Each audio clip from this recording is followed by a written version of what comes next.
for Jalen. How doing?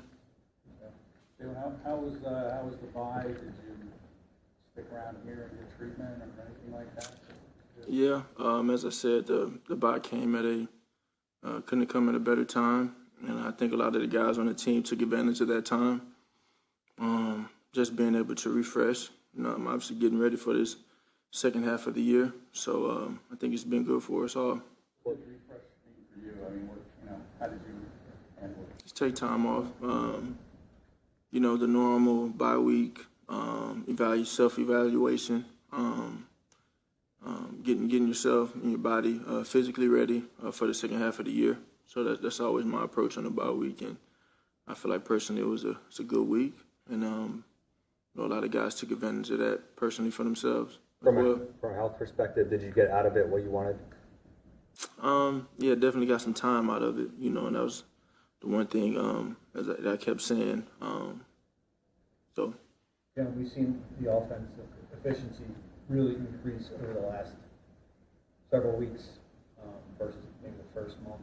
How much of that is attributed to you and Brian just getting them used to each other as quarterback and offensive coordinator? Yeah, it's a lot to do with that. You have to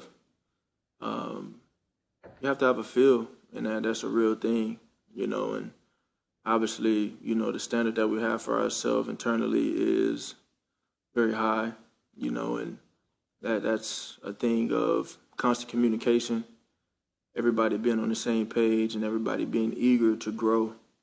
And I think that's always the attitude that I try and have, whether it be with a coach or a player or whoever it is. And then obviously, you want that out of your coaches and your teammates as well. So just communicating, everybody being on the same page, everybody having those conversations that make us better.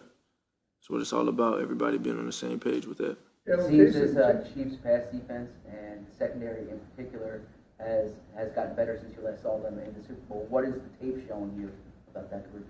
They're a really good team. They're a really good team. A team like that doesn't have the success they have out of any light. They have great players on the D-line. They have great players on the back end. They make plays on the ball, and they're very disruptive. Obviously coach really well. So, all three phases, we have to be ready to execute and play our best versus a really good team. Are there things you can take from looking at the video from the Super Bowl, or do you just kind of focus on what they're doing this year, or do you look at both? There's always opportunity to learn from sure anytime you've played someone. I've had the opportunity we've played these guys twice in the last 2 years. This will be the third year in a row where we've played them some way, somehow. And they always, put up a good challenge on tape. I mean, they fly to the ball. They had a great D-line. Their secondary have a great secondary. They're playing at a very high level. And their linebackers, regardless of who's in there, they fly to the ball. So it's just a big challenge for us. Nick was talking about in terms of motivation from that game, that with certain players, like if it's good to use, if it's a distraction, then don't use it. How do you distinguish the difference between those things and what you focus on? As far as what? Finding what you can use to motivate you from that game. I think, everybody's internally motivated by different things. Some people, external things motivate them as well. I think for us to just focus on the things that we can control. It's as simple as that. Jason was talking about earlier today about how he watches the Chiefs a lot for obvious reasons, but he watches it as a center and, what's going on around him. Do you guys talk about that at all? Because obviously that's all related to what you're doing too. Do you guys talk about that at all?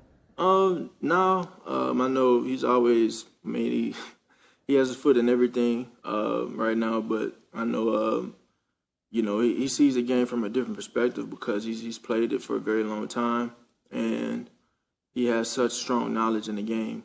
And so from an IQ standpoint and knowledge of the game standpoint, definitely is someone that I can talk to about ball, for sure. And also, is it fun having a celebrity center? Most quarterbacks don't have a celebrity center. Is that? I don't look at him that way. I look at him as my guy, Jason Kelsey. I know he's a man of many abilities and many characters, but You know, he's a guy. He's a guy that the city loves, his team loves, and you know, I know one thing is for sure. Anything that he does and he gets himself into, he gets his foot in, he always gives it 110%. And so that's a credit to him and you know what he's built for himself. Hey, Nick Jalen, always talks about the importance of self-scouting. Of course, a bye week allows for more time for that. What have you learned over this break about your offense up into the halfway point? Yeah, I think learned. You learn a lot. Depends on what the angle is. I think the takeaway is, you know, you and I think last year goes to show for this as well.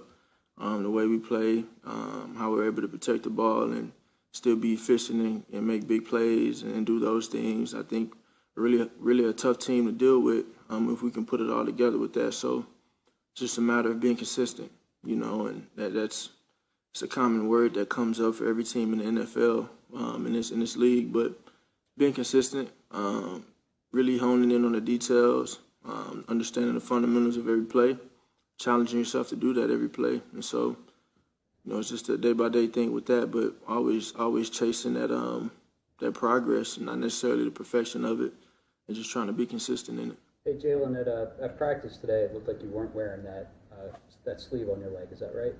I was not. Is that a sign of progress?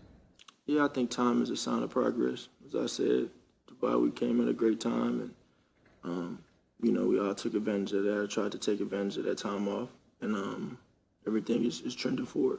I know in these settings. I'm sorry. How much do you think you've grown as a quarterback since the Super Bowl? And do you see yourself as a different quarterback now, in a sense, since that game? I mean, I try to grow every day. I literally take it day by day. I think, you know, when you have the opportunity of playing in those big games, you have the opportunity to play and kind of be in those moments. You know, there's always a ton that you can take away from. But that moment is no different than week 1, week 5, or week 10 this year. So you take what you take from it, you grow. Everything is a true lesson in it.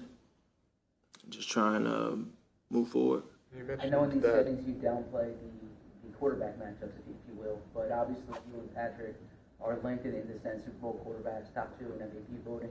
How much do you pay attention to him on a week-to-week basis, how he's doing?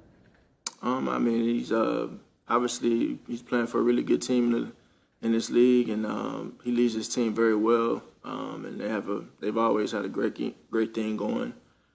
Just the level of consistency that they've been able to play, and not only play but win. And so he's always done a great job. Everything that he's been able to do over his career, have a lot of respect for that, and you know, it'll be a battle. You spent a decent chunk of time around Patrick and leading to the game, you know, the Super Bowl. I guess did you learn anything about him during that time? Nothing in particular. You mentioned that you were focusing on things that you could control coming into the offseason. What did you find that was within your control to build on that? You know, just my mentality, my attitude, my approach, my priorities and what matters, you know, and, you know, trying to win.